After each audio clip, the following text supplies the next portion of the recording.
Hello, and welcome to another episode of the PowerScore LSAT podcast. This is Jon Dinning in Los Angeles. And this is Dave Caloran in Napa Valley. How you doing up there, buddy? You know, I'm a little under the weather. I know you are. I wish I wasn't, because I don't like being sick, but then again, who does? So that's really a trite comment on my part. Well, I suppose that can launch us right into what you aren't drinking. I'm not drinking much besides tea with milk in it. That's right. I'm not going too much stronger for anyone out there wondering. Not because I'm under the weather, but just because I've had a guest in town, and she is a treasure of a human, and she bought me one of these like world sampler packs of Guinness. So I'm having a breakfast beer. Yeah, that seems like you're on a Guinness kick right now, because didn't you have like that 200th anniversary beer last time? Yeah, I've been slowly exploring a very tiny corner of Ireland for quite a while, as it turns out. You can explore Ireland for the rest of your life. It's an awesome place. I'll happily do it, although at some point I will have to make it to Kaloran, Ireland, where you've been and I haven't. Yes, my, I guess, homeland, namesake. Namesake, yeah. Every pub there, I can get a beer for free, so I should probably just move there. That's right. Yeah, I've kicked around Ireland quite a bit myself, but never been there, so next time. You got to go west and a little bit north. I'm happy to do either. So, yeah, I'm just sipping on a Guinness and some coffee, if you want to know the truth. I'm trying to wake myself up. Well, let's hope that it works. Well, she came in on an East Coast time zone kick, and so 8 in the morning would come jump on me in bed. It's not what it sounds like. Aside from the fact that it woke me up at 8 a.m. every day that she was here. I was going to ask, what does it sound like? Less platonic than our friendship truly is. I don't even know how to take that. She didn't roll over at 8 a.m. She came upstairs at 8 a.m. and wake me up violently. Why is anybody waking anybody up at 8 a.m.? I understand why I'm often up at 6 a.m., but that's because I have a 7-year-old in the house. Kids and dogs. She was doing it because it was 11 a.m. for her, the poor Charleston thing. And she was hungry for lunch at that point. She's looking for lunch, and you're like, I haven't had breakfast. You gotta be kidding me. Fantastic. Yeah.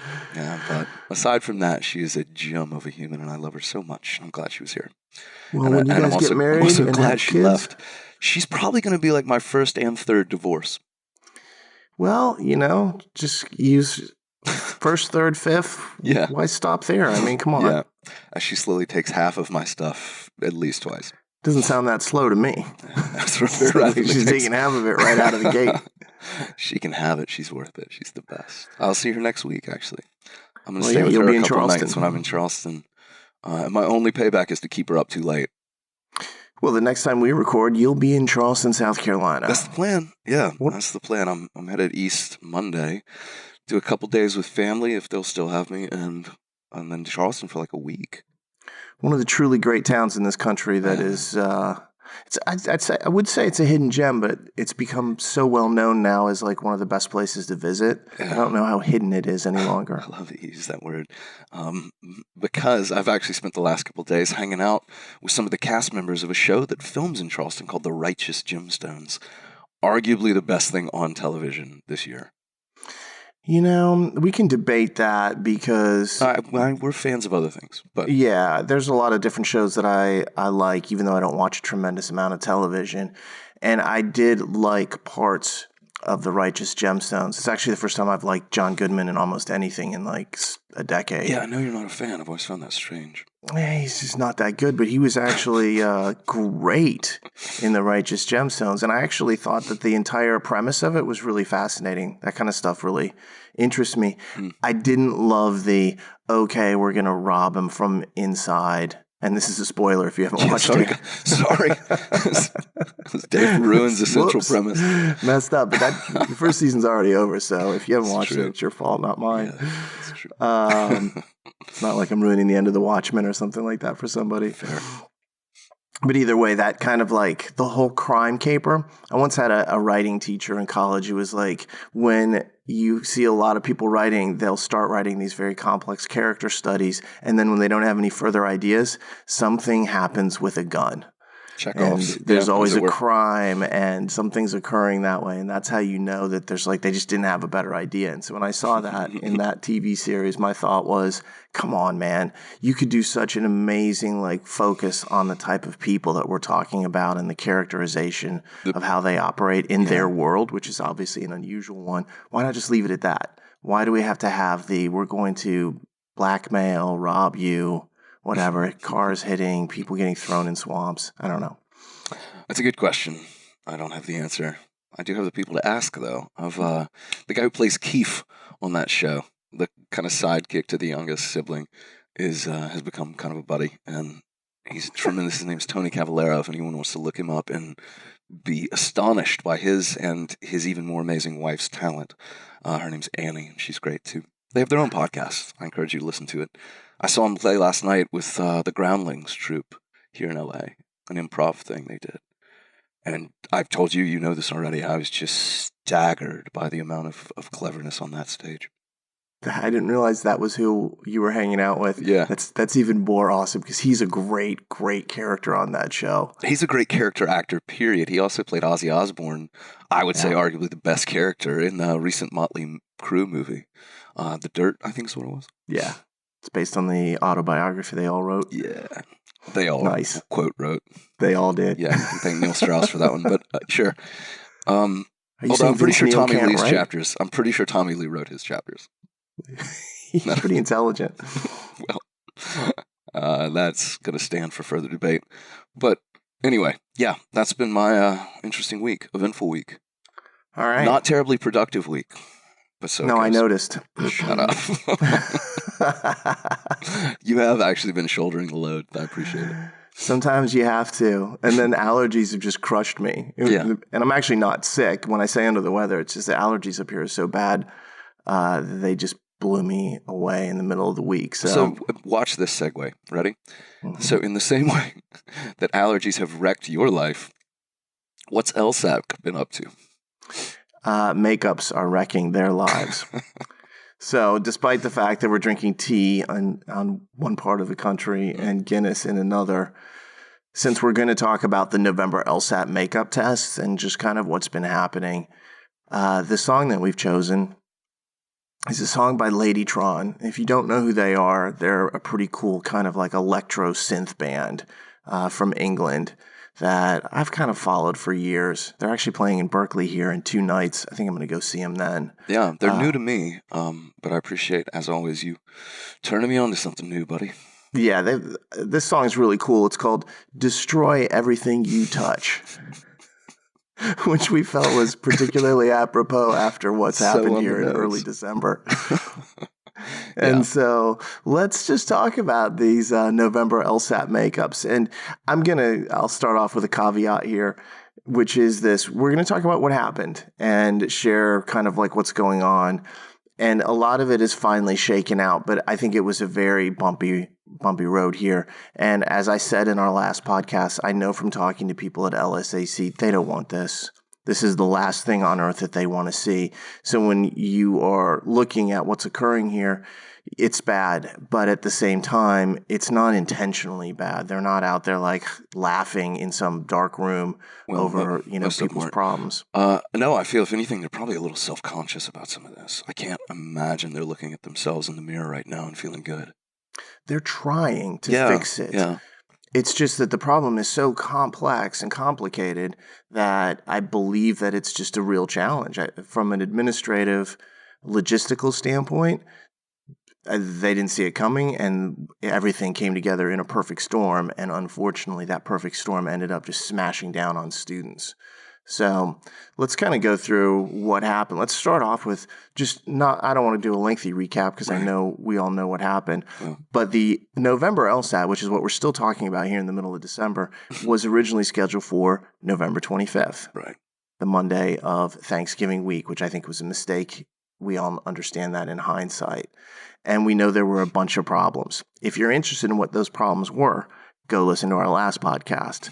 But it involved things like missing tablets that wouldn't function, a lot of proctor no-shows, moving test centers, changing dates at the last minute. That's right. And so and at Guinness, that point... And Guinness. by the way. Guinness for you. Guinness for me. Yeah, I mean, I think, I don't know what the final number ended up being, but I believe it was around 8 to 10% of the test centers that originally had been scheduled for people were closed, were canceled. I don't have the exact number.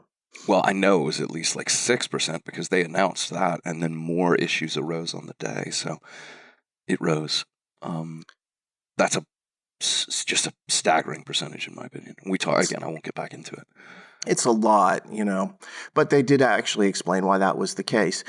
So what they then did was they said there are going to be makeup tests, and the primary date they focused on was December 8th. 8th, yeah. Now, that wasn't the case everywhere. For example, they originally scheduled it in Provo, Utah for December 8th, but obviously because of the religious background of a lot of the test takers in Provo, they weren't going to take the LSAT on Sunday. On Sunday, right. So they moved it to December 7th. Smart move on LSAC's part. That's how you adjust to kind of the audience that you're dealing with. Mm-hmm. And then you had accommodated test takers who variously had test dates like December 2nd or 3rd or what have you. They had different dates in a lot of instances. So they rescheduled everything to December 8th. And then what happened when we got to December 8th? Or that weekend, really, the 7th, 8th. Well, and I think that's going to be the crux of most of this conversation. Things once again went a little off the rails. It was a little bit of a problem. Let's begin by focusing on what they did with the actual LSATs they administered, Okay. And then we'll talk about the run-up to those tests and some of the problems we had. Right. And for a little bit of context or perhaps backstory here, when they schedule these makeups, they don't use the same test that they originally administered. So the test that was offered on November 25th or in the days that followed for accommodated people or whatever, that was a different test, one that will be released here soon. I'm excited to look at it, than the ones that were given over the past weekend as the makeup. What they did, though, for the makeup here was a little bit unique. In that what they traditionally do is they pick a test, a single test. Sometimes it's an international or a Sabbath. Sometimes it's new. Usually it's an old February, and they give that single test as the makeup. They didn't quite do that this time. Instead, they picked 2 past February tests, a February 2013 exam, which I'll tell you about, and a February 2015 exam, which I'll also tell you about. And those were the tests that they chose to use somewhat randomly, from what I can tell, or sporadically. We can debate theories, but those were the 2 tests that they used as the makeup this past weekend. Yeah, I have ideas as to why they used 2. I have suspicions. Yeah, me too. Your ideas might be better formed.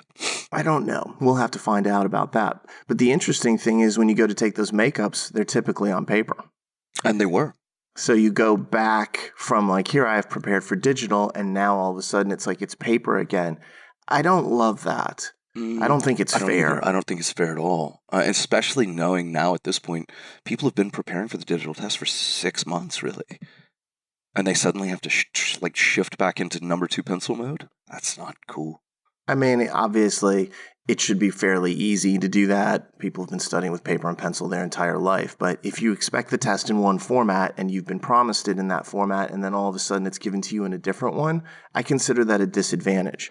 Now, I know there's a section of people who are like, no, Dave, that's a total advantage. I want to take that paper test. Woo, I hope my test gets postponed. I get that. I'm just going to let that go because what I'm really talking about is you got promised one thing and then you were delivered a different thing. And to me, I don't want to see that. I wish they could run the tablets for those as well. Yeah. But in some cases, the tablets were the problem. And so they don't want to get bitten twice by that, even though it did end up happening, of course.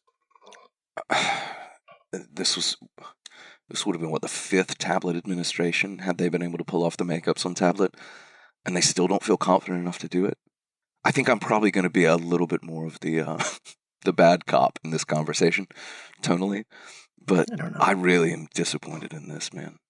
Especially knowing the advantages the tablets convey. You can talk me down if you want. No, I'm not trying to talk you down. I'm just saying that to me, we already knew that November had a lot of problems. They had acknowledged it. It was unprecedented. I appreciated them coming forward and taking responsibility and talking about how they wanted to fix it. I considered these makeup tests to be part of the original administration, which was fraught with issues. And so were the makeups. They were overwhelmed by individual customer service issues. It's quite clear to me. And they did not have the personnel to be able to respond to everybody. And we're going to talk about that because I think it's important for those who were affected, who I actually have dubbed the affected, for those people to understand that you weren't alone and it wasn't some kind of targeted campaign. This was a matter of a corporation that simply didn't have enough people to deal with an issue that came up that they did not anticipate. It was like an infrastructure issue almost. It really was. Yeah. It was clearly a vendor issue, which we know is external, but I also think there's they're not set to deal with hundreds, if not thousands, of individual situations that require personal handling. Right. Very few corporations would be in a position to do something like that. And that's why when I talked about it last time, I said, I know they're working around the clock. I know they don't want this to be the case. And I'm not their apologist.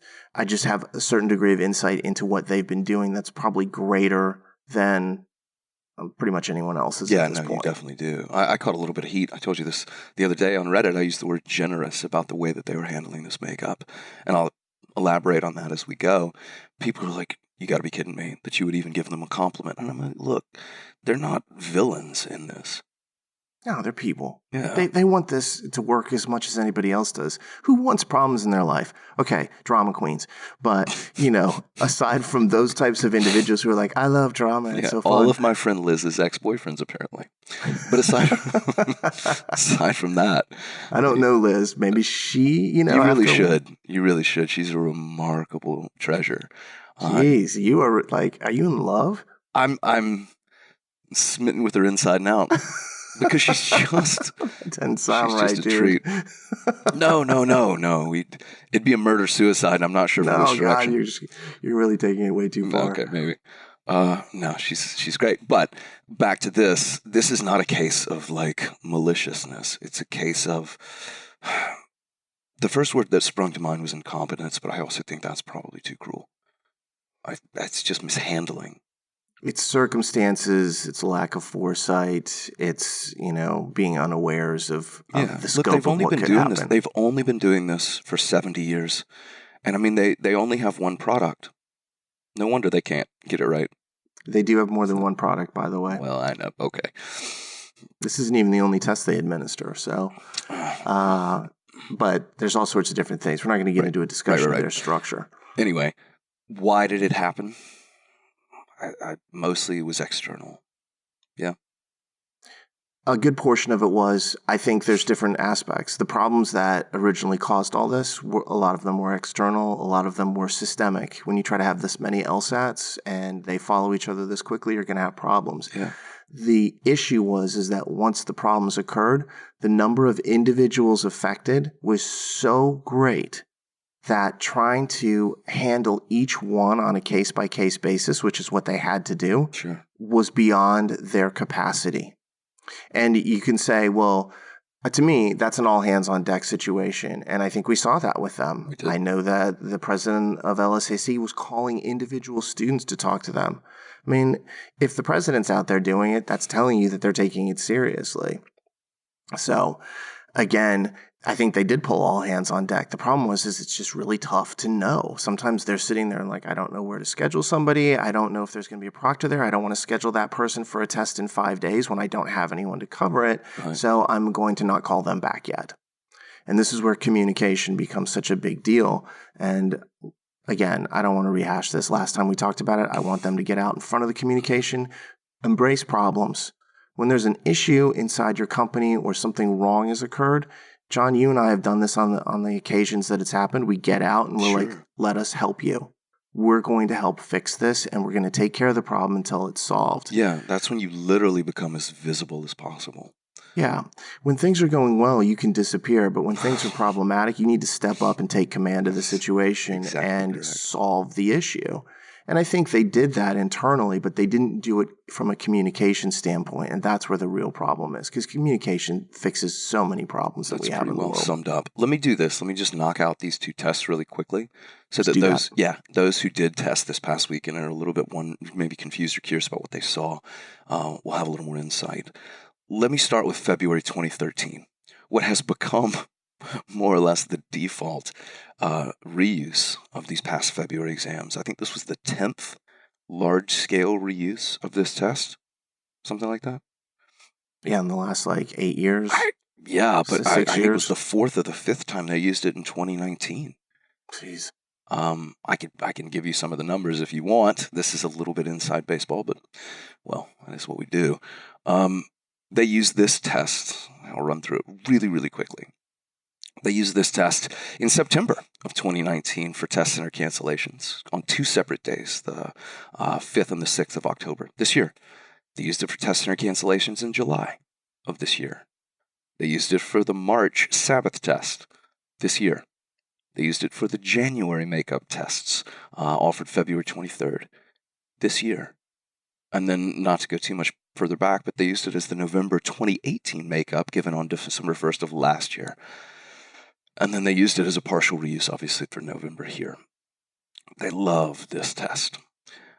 If you're curious as to whether or not that was the exam you saw, hopefully not again, let me give you a little bit of the content.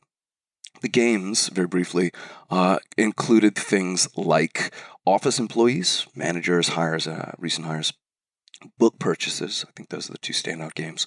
RC, again, a little bit dull, but procedural versus substantive justice. Formalism, I believe, is what that passage was. My favorite passage, I think, was about paranormal activity. Having never seen this test myself, I'm not sure. The other contender for favorite passage for me would have been a passage about jazz and bebop. I just like the sound of that. But that was the February 2013 test that some people saw. The other test that got, again, reused, although not nearly with the frequency of Feb 2013, was Feb 2015. This test has also come up, but not nearly as much. This was the 4th time I've seen this test get rolled out on a wide scale. And the most recent use of it was back in January as the Sabbath test of this year. Some of its content, LG. Projects over the course of some fall months, September, October, November. Sculptures in an art gallery. This is the one that most people recognize. North and South Halls. And cars, vintage cars, on display in a car show. Side note, if anyone here comes through LA and gets a chance to see the Peterson Car Museum, I highly encourage it. Take the vault tour. It's amazing. I did it on Tuesday. RC passages on that test. I think the one that most people recognize is about a female comic strip author. There was also one about Einstein and dark matter, and another, what I suspect to be dry passage about microfinance. So, if you saw either of those 2 tests, hopefully some of that rings a bell. Yes, and I've been asked about the scales for these tests. I'll Obviously, they let you haven't do been that. released, so we don't know for sure. But I will say that my perception of these 2 exams is that the February 2015 one, this is the one with the cars and the dark matter, is the harder of the 2 tests. I agree. It's not tremendously difficult, so we feel like the scale on that's probably like -11. The February 2013 test, which is the one about the office employees and the book purchases and games, and then like the paranormal activity in RC, that one we think is probably -10. So again, there's no way for us to know, and the sample of information on this, despite all these takes, is actually relatively small and kind of fragmented. Yeah. So both of those are in the middle of how scalings work, and so that's not a big surprise that they would probably choose those as the makeup exams a lot. But my take on the Feb 2015 test, from what I know about it, is that it's slightly tougher in games and RC, and so probably has a slightly looser scale. Yeah, I agree with you. I would also characterize both of those tests as more or less vanilla. They're fair. They're reasonable. Yeah. Yeah, so if you did happen to encounter either, I think you at least got an exam that would be middle of the road. Yeah, and notice how each test has its own scale. I've been asked also, well, will I have the same scale as the November LSAT? You will not. Each LSAT is made according to its own scale, or has a scale that's made according to that test, probably the better way to say it. Mm-hmm. And so even if you take an original LSAT on November 25th and you took a makeup on December 8th, the scaling that is used for those exams will not be the same. It'll be similar because all LSATs have similar scales, but it will not be identical. Loosely similar. Yeah, scales are based on test content, not test date, not even test group in a lot of ways. That's exactly right. One other thing before we talk a little bit about some of the anomalies of these 2 tests. If you took the test on December 8th, the cool news is that you still get your scores on December 19th with everybody else. Yeah, let's talk, and this is where the word generous loosely came out of me. I might have been over complimentary, but I do think they've done something here that is uniquely opportunistic for people, in the sense that they allowed people who tested and completed the exam in November to potentially take a makeup a couple weeks later. I can't recall seeing that on such a large scale. I don't recall it ever happening with a completed exam. Right. For people who didn't even necessarily on their own complain.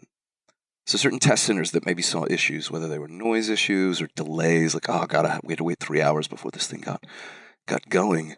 Those people were offered en masse, the opportunity to go retake one of these makeups. And it freaked a lot of people out. So they just get this random email from LSAC that says, hey, your makeup is scheduled for this date at this place. And people are like, what makeup? I thought I was done with this thing. I'm just waiting for my scores. Which is a different issue than people being told your November's test didn't go well, now your makeup is this date. And they're like, but it did. So there was a lot of confusion there.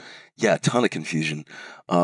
Here's what I can say, and we have both heard this directly, so I feel pretty confident that this is correct. And I hope it is. The people who tested in November and submitted their digital input are going to get their November scores if they didn't take a makeup. If they did, that makeup will replace the original attempt. So you're not going to get 2 scores. If you don't do a makeup, your score's not going to just be like artificially almost or randomly canceled. That's exactly right. Yeah.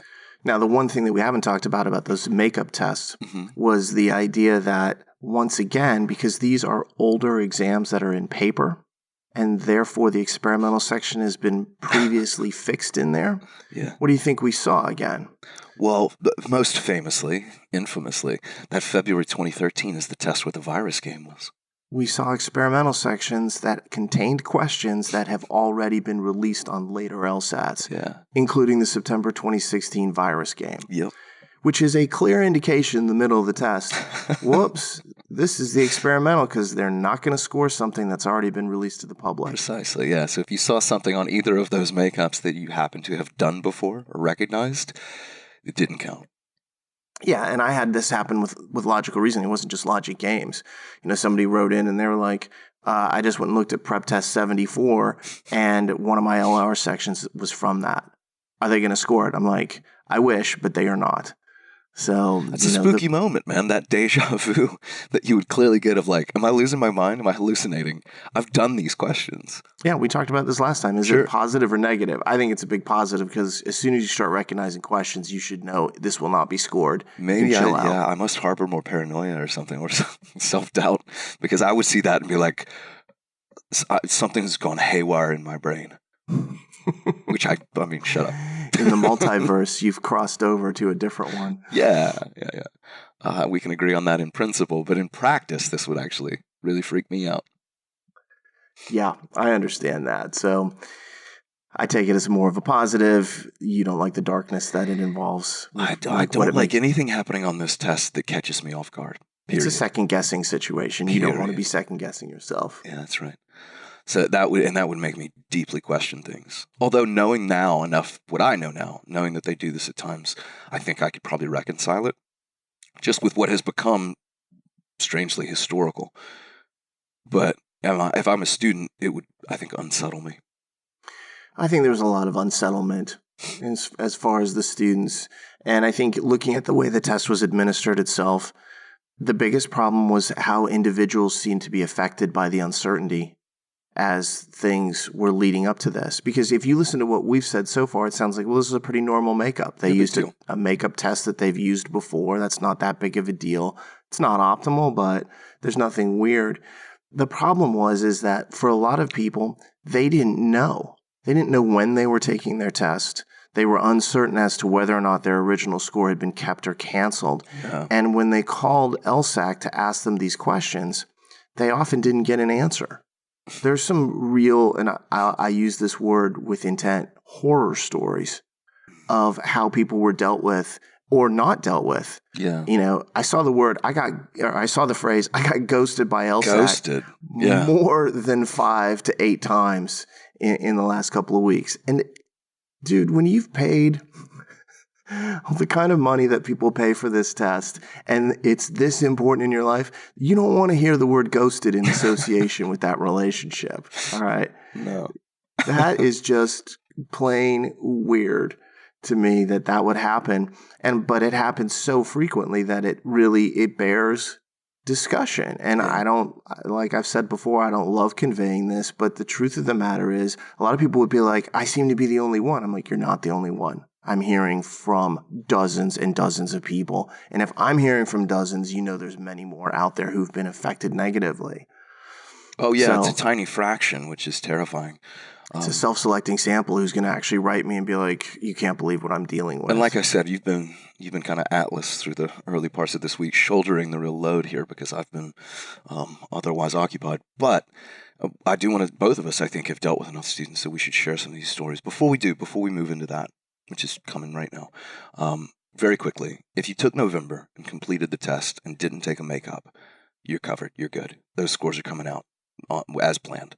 If you took November, did take a makeup, you're good. The makeup will replace your November test. Those scores are coming out the exact same time.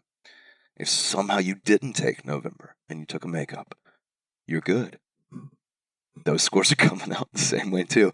So really, whatever of those three camps you find yourself in, the outcome will be more or less identical. Nothing's going to be different. Is that fair? Yeah. I mean, that's the summary. If you're able to complete an LSAT at some point here, in the you're last good. 3 weeks. The issue, of course, is that there was a selection of individuals who got pushed into January. Yeah, now it's time for that. Yeah, so The affected, as you have, I think, the affected. Yeah. I almost started a Twitter series where I was like, I want to talk about the stories that I'm hearing because sometimes it was jaw dropping. Yeah. So I'll just share one or two here. Here's one. So here we are on November 25th. I went to take my test today, but my tablet ended up being defective and I wasn't able to take the whole section, so I went home after that. And I couldn't do the exam. It was no fault of my own. So a week later, I still have not heard back from LSAC, and the makeup exam is supposedly coming up. So this is obviously, that was Thanksgiving week. We knew there was going to be some issues. They had said, it wasn't a non-communication situation. It was like, we're going to contact you about a makeup. At this point, this person hadn't heard that. So I think it was about a week later, I called them today and they said they would send me a form with the option to take the makeup. And this is what I received. And then they sent me a picture of the form, which had no reference to a makeup on it. The person says, I called back saying the option is missing, and they hung up on me. They hung up on me. That happened a lot. The wait times for people calling LSAC were just tremendously large. And then finally, on the 4th of December, I just sent an email to the president, as I've not received an email back from LSAC. So people were getting desperate, and they were trying any option they could. This has been a very discouraging process for me, but thank you for your help. And I'm like, I can't really do a whole lot other than like keep after them, call them, try to give them some people to contact. And it's not that helpful. I mean, literally, they didn't use the word ghosted, but that's kind of what happened. People were like, well. In fact, I think this person was very diplomatic about it. The word they used was, this has been very discouraging. Yeah. Discouraging? You're politer than I am. This would be like if you had to hunt down Tim Cook for iPhone support. Like, this is ridiculous. Yeah, the number of things that you would see with people trying to get a hold of them were really bad. Here's another one that somebody sent me on Twitter. On December 2nd, just for your information, I've been on hold with LSAC for 3 hours, and their lines are now down.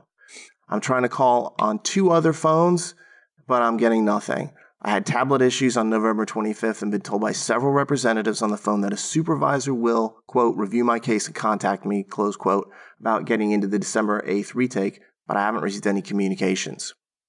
So that was on December 2nd. You're now a week after your original test.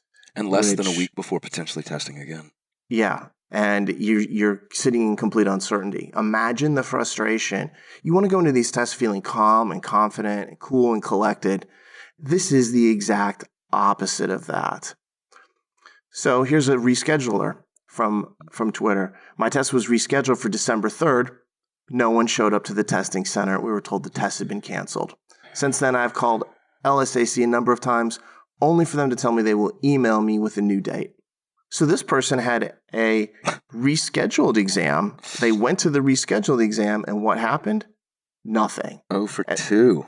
And they added a point. They're like, I signed up for the November LSAT so I can get my applications in as early as possible.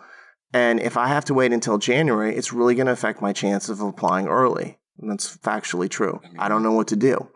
Can you provide me with some guidance? And obviously, this is where I end up talking to students directly, like trying to help them out. Right. But last week I said I was doing customer service for LSAC. This happened. This has been happening for 2 weeks now. Like, I want to get a paycheck from them. Yeah, I'd say you're more than overdue. What have you been telling people? Because I know there's a lot of people listening to this right now who probably not only resonate with these stories, but may very well be the source of some. What are you telling people who maybe do get pushed back into January? I mean, the gist of it is, if you got pushed back into January, right. I'd be angry, and I would demand that a note goes out with your application indicating that that's occurred through no fault of your own. Sure. That's the first thing. But the real kind of like overall advice is the squeaky wheel gets the oil. You have to make noise. You cannot let up, because there are a number of instances of people being on hold forever, of having representatives on the phone laugh at them. One person could overhear representatives talking about them and laughing about their situation. They thought they'd been put on hold or mute or whatever and weren't, and they could actually, I know. Yeah, it's just, and I get it. People are people. Yeah. Sometimes when they're under stress, they act in ways that they wouldn't if they knew that people were watching.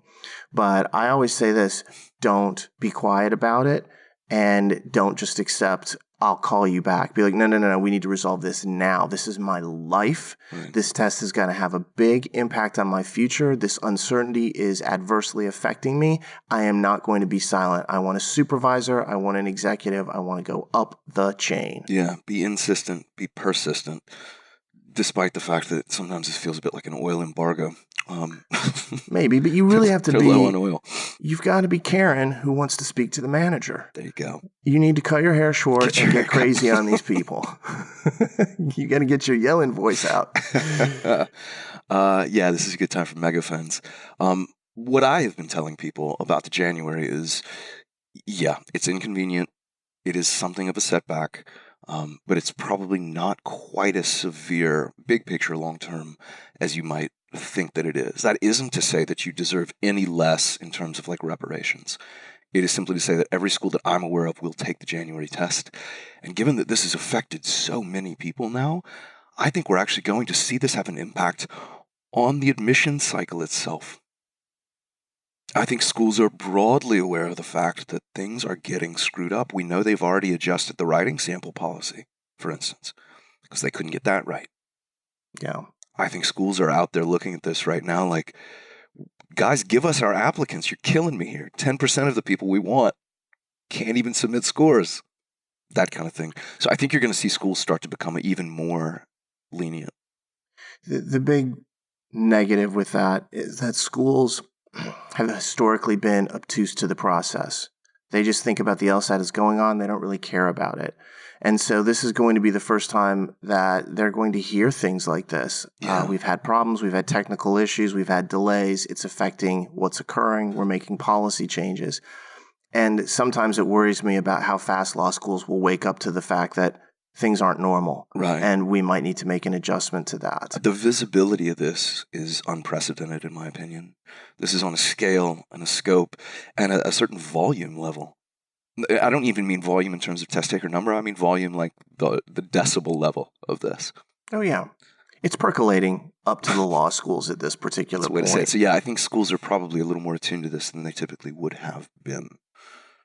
Yeah. Well, if I got my test pushed into January, I'm concerned about that, and I want schools to know that that was not something I chose. Right. I think there's an obligation on the part of the test maker to say we couldn't get this person into the room. And also, all the uncertainty, in some instances, people were finding out, yeah, you can take the test in 2 days. Well, that's a relief, but also you have to just completely switch your mindset. And in a lot of these cases, I'm gonna share one more story here, and then I'll add a point about January as well, in terms of like how negative is it, because there's positives to that process. Okay, so this person showed up on November 25th. Test got delayed. They had problems. Was delayed until December 3rd. Test was supposed to start at 8:30 at December 3rd, but now me, 3 staff members, and several other test takers are still waiting for the tablets to show up. All right. I guess they let them go out. She was able to go out to her car. It's been 3.5 hours. The staff is trying to call LSAC for a long time, but the staff is always being put on hold. The staff doesn't know what to do either. This is so terrible. I just hope I'm able to take the test today now. Mm-hmm. So now this is a makeup after the uncertainty. Not now even the makeup that this has been largely based around. This is not the paper makeup. Those February tests. This is an intermediate makeup where they're still trying to get tablets to work. Yeah, this is still the regular November administration. Yes. So then I get a message a couple hours later, horrible. After 5 hours, they told me that LSAC didn't send the materials and our test is canceled. The staff was on hold with a special number for an hour and a half, but they are still waiting. So even when they were calling the special number, so then, of course, she went out and she was like, I'm trying to call them, but I don't get an answer. I just get a busy line. And then finally, on the 9th of December, that was the Monday, she says, hey, Dave. She's cheerful at this very point. friendly. Just want to update with you about my case. And I really appreciate the updates because I always want to know the aftermath. After 1 week of calling and after I filed a complaint to LSAC, I finally talked to a supervisor and got a solution this morning. They offered me to take the test this Friday. Okay, so that would be at the end of this week. Tomorrow, based on when we're recording this. The 13th, I believe, is when that would be. So they're really pushing it with her. But I have work and I can't ask for more days off this month. And this is the real problem. People started to run into issues. Like I had to travel to the location. I had to drive 2 hours. I had to take off from work. I had to take off from school. All these hidden costs that aren't being compensated for. So they offered me refunds for November and January in addition to 4 free law school reports, which we knew they had done previously. And I'm going to take it in January. So kind of interesting. She got pushed into January. And so now let's talk about that situation for not just her, but for other people. Sure. Yeah, that's kind of where I was going before, but I'm glad you shared that story as part of it. It gives you a sense of like the uncertainty. And then finally they're like, well, they tried to give her a Friday test. She's like, I can't do Friday. Yeah, I have a life. I'm talking to people who are like, I can't get a sitter that day for my kid, or God, I have to board my dog again. Things like that. Where it's just like, we're not all just free every single day that you might want to hopefully get my test to run.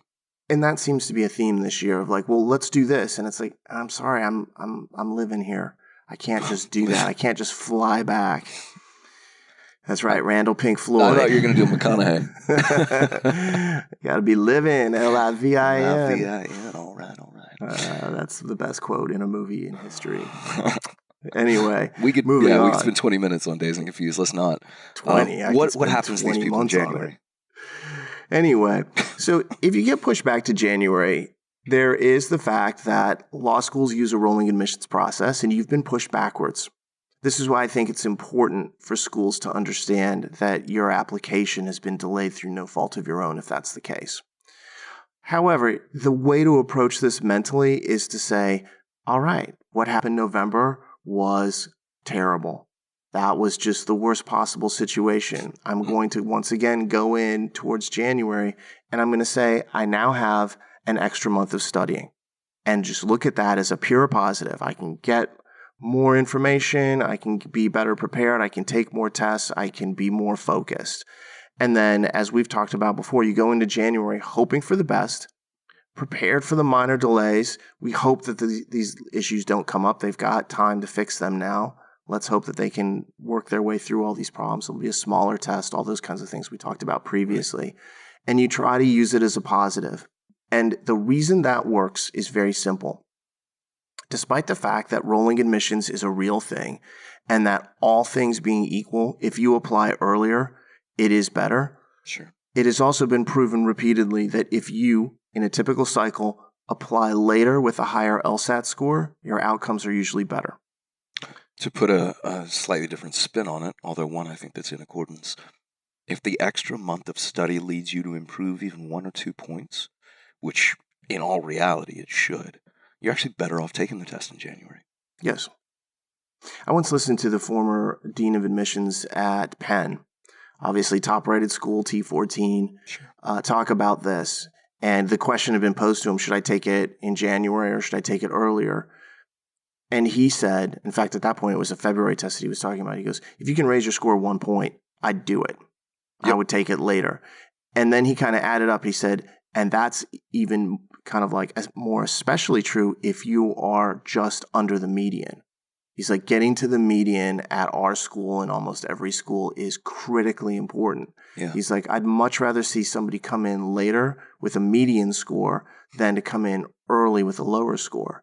And the way I've always kind of like framed this is, look, the LSAT is a number they have to use and report. It goes to the ABA. U.S. News is going to use it for ranking purposes. Right. It is a black and white hard fact number. The date you applied, the only person that cares about that is the school. Right. They don't have to report that to the ABA. They're not being judged on it by U.S. News. There's no metric in the rankings that says, ooh, they received a lot of early applications. Yeah. Thumbs up. Like, how quickly in the cycle did you fill your seats? And this isn't us. I feel like someone might listen to this and some suspicion of like, oh, I don't know, artifice or we're feigning positivity. These are hard metrical facts. These are just truths. Yeah. If you can apply later with a better score, you're ultimately better off. It's been proven repeatedly. Is there ever an exception? Yeah, like 1 out of every 20 times there might be an exception in terms of cycles. And scholarships. I mean, I want to dodge that. It is easier to get scholarships when you're earlier. Well, there's just a little bit more money around, but if you can't get in because of your LSAT score and then having a later test gives you a few extra points, well, then you get in as opposed to not getting in. And the other thing is that people have been asking me this question. What if I'm already applying and I feel pretty comfortable, but I don't think I'm going to get any kind of financial offer of value? Can I take, say, the January or February test, get a higher score, and use that to negotiate? Yes. Yes. That is a proven fact, and it has been done many times previously. 25 years ago, you couldn't do it, but you can do it now. Which is to say, if a school already has your totality of credentials, you can still improve those credentials to your benefit. Of course. Yeah. And change their opinion. There's an article that we wrote, I think, kind of like in conjunction with Mike Spivey of Spivey Consulting, about using the June LSAT to get in off the wait list. To negotiate yourself, essentially. Mm-hmm. Be like, all right, if you're sitting on the wait list, you go take June, and by the time scores have come in, you have not been accepted, and you, let's say, scored several points higher, you can go back to the school and be like, how do you like me now? Do I look better? All right, let's do this.